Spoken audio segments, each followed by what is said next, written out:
If God knows the beginning and the end, why do we even try? Excuse me. It's a question a lot of people ask about God when they don't understand who He is and how He operates. And all of us are still learning. All of us still have things that we don't understand. It doesn't matter who you are.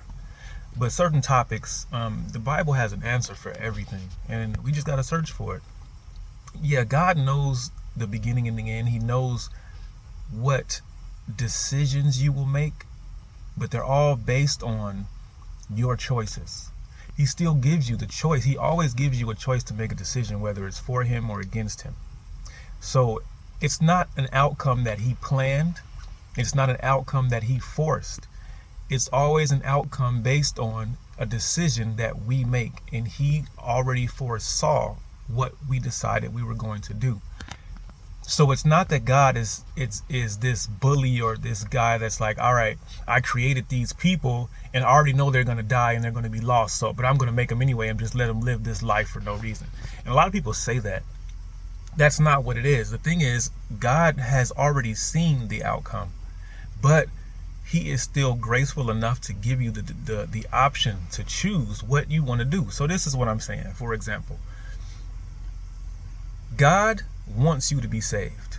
He wants everyone to be saved. So He will give you an opportunity to be saved. He will have someone come across your path. This is just one example of, there's numerous ways He can reach an individual, but this is just one. He can come across an individual, or have an individual come across someone who needs to hear the truth, and He will bring that truth through someone or through an event, and they will have the decision at that moment to say, you know what, I believe you. I believe, or I feel convicted, or at least I'm going to search that out for myself and find the truth. And they can make a decision from there to accept God or not. Some people say, I don't care. I don't want to hear it. I don't want God. I don't want to know God. I'm going to live how I want to live. And that's their choice. And God has already saw that. But God has to give you the choice first. He's going to give you the choice to make the decision of what you want to do. He doesn't create robots. And that's another thing too. Because people is like, well, God is controlling and He's this big bully in the sky that He doesn't make robots. He gives you the choice to do whatever you want to do. You can choose Him or not choose Him. It's your decision. Now, I'm gonna give you a couple of examples. This is all from the top of my head, so forgive me if I don't have the verses in front of me or anything like that. But if you think about Adam and Eve, very first story of the Bible, Adam and Eve, they had a choice. He didn't create robots. He gave them a choice. He gave them absolutely everything they needed. Food. The weather was perfect. They didn't need to shelter from storms or anything like that. They were fully healthy. They were knowledgeable. They had everything they needed. He said, I've given you absolutely everything you need to survive.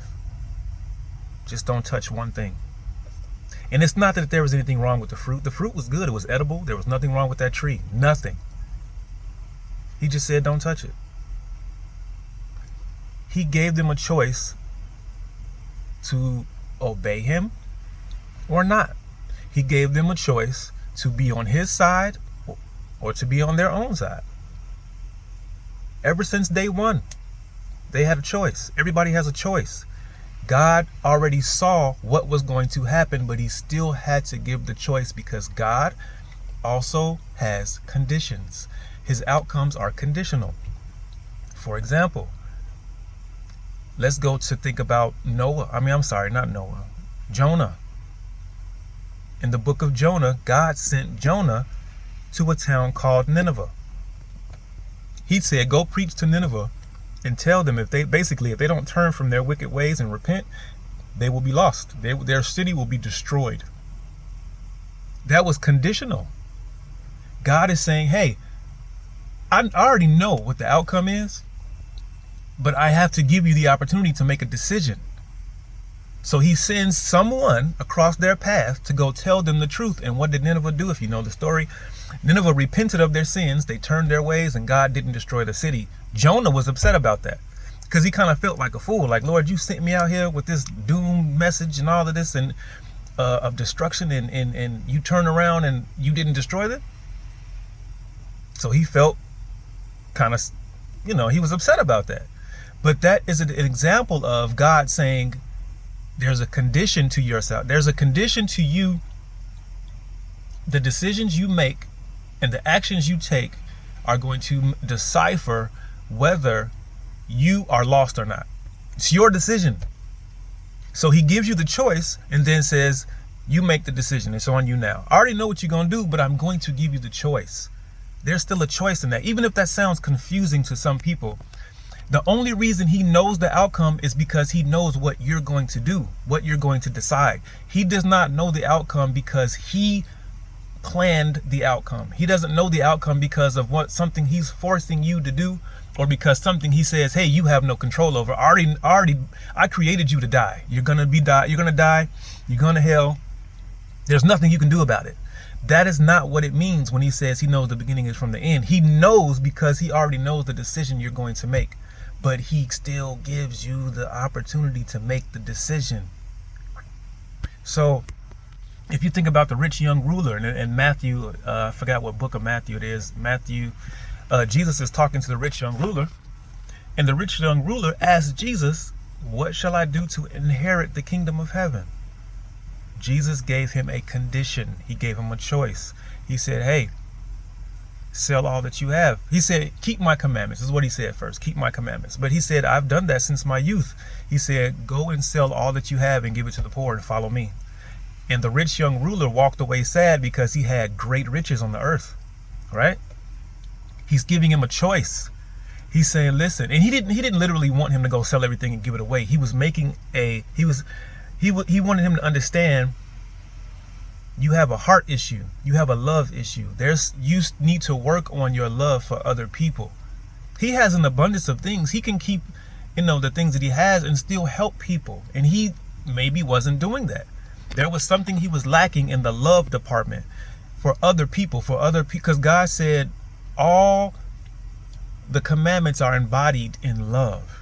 And he lacked love. So Jesus was trying to get him to understand, like, hey, the kingdom is based on your choice. Not because I have already planned to send you here or there. It is your decision. If you want the kingdom, if you love me, obey me. And that's it. And the obedience, and people think, I got to obey you. I can't do what I want to do. When you really sit and think about it, what's wrong with what he asks us to do? The obedience he asks for, to love your neighbor, love God. Don't lie, don't steal, don't murder, don't commit adultery. Like, what's wrong with these things? For people to have such a problem with it, they just want to do what they want to do, and that is your choice. God's giving you a choice. It's all a choice.